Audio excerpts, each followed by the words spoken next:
Washington is flirting with a debt crisis. No one has a plan to stop it.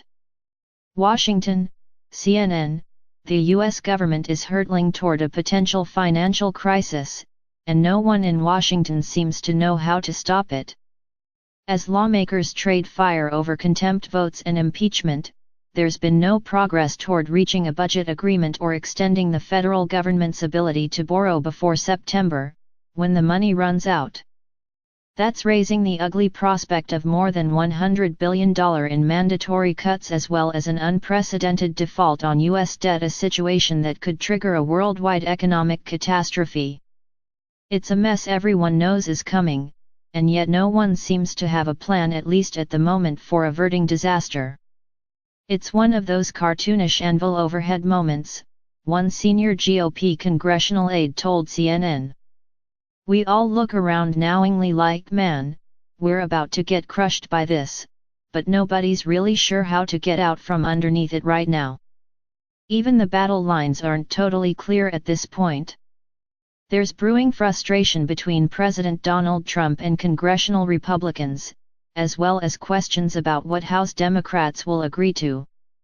The fight over disaster relief. The latest sign of the dysfunction gripping Congress came this week, when Republicans and Democrats continued to flounder in months-long negotiations over disaster aid for states recently hit by hurricanes, flooding, and wildfires, typically a subject that can easily win bipartisan consensus but has instead repeatedly fallen apart over unrelated issues. If we can't do this, what the heck can we do on something much bigger? Senate Appropriations Committee Chairman Richard Shelby asked after a phone call with White House Chief of Staff Mick Mulvaney. "I hope this is not a preview of coming events." The Alabama Republican said he told Mulvaney that the inability to pass the aid bill was not a good sign for the tougher negotiations ahead. "This is the longest I remember I've ever seen something this important not be resolved," Shelby added. "But I said, this is small, very important, but small compared to what we're going to have to face if we don't get some direction." The U.S. government has careened from one fiscal and spending crisis to another for nearly a decade. But as last winter's record-breaking shutdown demonstrated, the wild card now is Trump, whose unpredictable negotiating style has at times left Congress flailing. The president has clashed with Democrats for months over including funding for Puerto Rico in the disaster bill, and his administration has further strained talks with attempts to include Trump's requested $4.5 billion for border security, a move vehemently opposed by Democrats. Shelby pointed to the $100 billion in automatic spending cuts that will be triggered come October if Congress can't reach a deal to raise budget caps for discretionary spending, that is, almost everything outside of Social Security and Medicare. Congress reached a 2-year deal to raise the caps in 2017. If lawmakers don't approve another hike, the budget will have to fall back down to 2011 levels.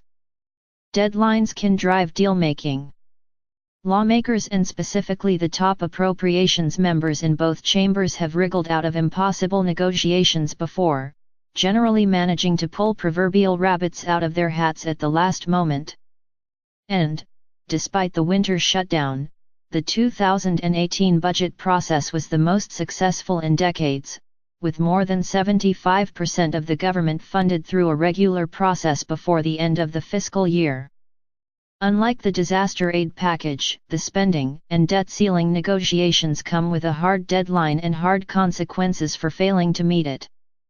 For Republicans, it would mean dramatic cuts to defense programs, a central GOP priority. Democrats would have to accept equally painful cuts to domestic programs, which have long been their top priority in talks. Deadlines, said several aides and lawmakers who talked to CNN for the story, have a way of sharpening the urgency for negotiators on all sides, and a default on U.S. debt is generally considered something members of both parties would prefer to avoid. But Shelby is worried his colleagues in the White House aren't paying enough attention to the dangers ahead. One problem: Trump may not realize how damaging a budget crisis and default would be. Shelby, who raised the issue at Republicans' regular policy lunch this week, said he and his staff are working on a document with the Congressional Budget Office and the Office of Management and Budget that lays out the effects plainly for all to see. He told CNN once it is finished, he plans to bring it to Trump directly to underscore the stakes. I told our caucus yesterday that this will be draconian. They probably haven't thought about it much because they think we'll take care of it, Shelby told CNN earlier this week. But he acknowledged that time is working against everyone. Here it is June coming up, and wow, we've got some mountains to climb, he said. The three-legged stool. The talks are playing out in the wake of Trump's tax reform, which increased the deficit. The president who long ago proclaimed himself the king of debt has nevertheless promised to raise defense spending, and White House officials have actively sought ways to increase the military budget without Congress, drawing objections from Democrats. In recent months, the White House has toyed with letting the automatic budget cuts take effect in the name of fiscal restraint. It was an idea openly broached by White House representatives at meeting of senior GOP staffers earlier this year, two people familiar with the conversation told CNN. They mentioned other ways to secure money to make up for the defense cuts, none of which were considered plausible by staff in attendance, the people said. Mulvaney has also made clear in conversations with congressional Republicans that he objects to removing caps on domestic spending, according to multiple senators and GOP aides, though Democrats who control the House have made clear that is a non-starter. Congressional leaders have attempted to jump-start discussion. Senate Majority Leader Mitch McConnell announced publicly last month the creation of a bipartisan staff-level working group to formulate a two-year budget deal and expressed optimism an agreement could be reached. It was an idea that came in the wake of a previously unreported meeting between Trump, McConnell, and House Republican leader Kevin McCarthy, one that reflected significant unease across the GOP conference about the looming automatic defense cuts, two sources familiar with the meeting told CNN. The staff-level group, which is made up of the policy directors of the four top leaders on Capitol Hill, has met twice, but it's unclear how much progress has been made. Democrats, burned by the shutdown, have called for negotiations to stay on the Hill. I think that the only way we'll get a budget is the way we've gotten one the last 2 years, if the president stays out of it, Schumer told CNN. I think if you talk to my Republican colleagues, and they told you what they're telling us, they'd tell you the same thing. But Shelby, who has clashed with Mulvaney in past negotiations and has a close and effective working relationship with his Democratic appropriations counterpart Senator Patrick Leahy, made clear the White House has to stay involved. Shelby's efforts to brief and keep Trump in the loop were considered a key reason the president finally agreed to end the shutdown fight.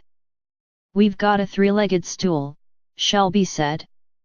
Democrat House, Republican White House and President, Republican Senate. We've got to have all those to hold up the stool. Lawmakers have until September to keep the government open and head off a repeat of this past winter's meltdown. That partial shutdown left about 800,000 federal employees unpaid over the holidays, as well as an unknown number of government contractors who did not receive back pay. The shutdown, which originated with a fight over funding for a border wall, ended after staffing issues with air traffic controllers caused flight delays in New York and around the country's major airports, creating political blowback for the president. Extraordinary measures are only a temporary fix. Less discussion seems to be going on around the debt issue. Since the First World War, Congress has tried to limit federal borrowing, and has routinely raised the borrowing limit as the U.S. government debt has grown. The debt limit was suspended in 2015, after Republicans danced with default amid a fight with the Obama administration. The limits went back into effect in March, but the U.S. government has been able to use so-called extraordinary measures to keep paying its bills. Those measures are expected to run out in early fall.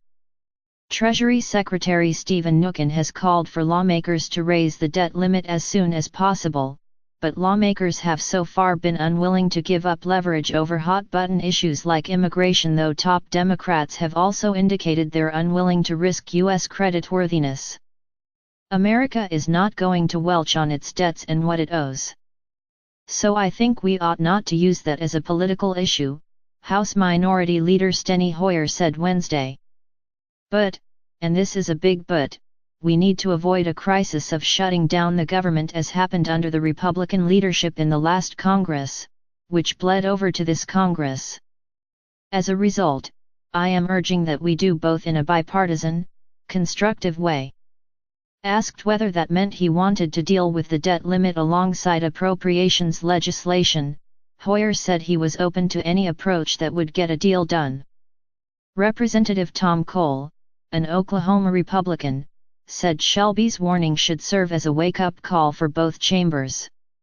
Senator Shelby is telling everybody in this chamber what they need to know, that we need to get out of partisan gamesmanship and get focused on governing the country, moving props bills, taking care of the debt ceiling, he said. Both sides seem to think they can leverage these things into something, and I don't think you can, Cole added. Every time you do, you end up in a government shutdown.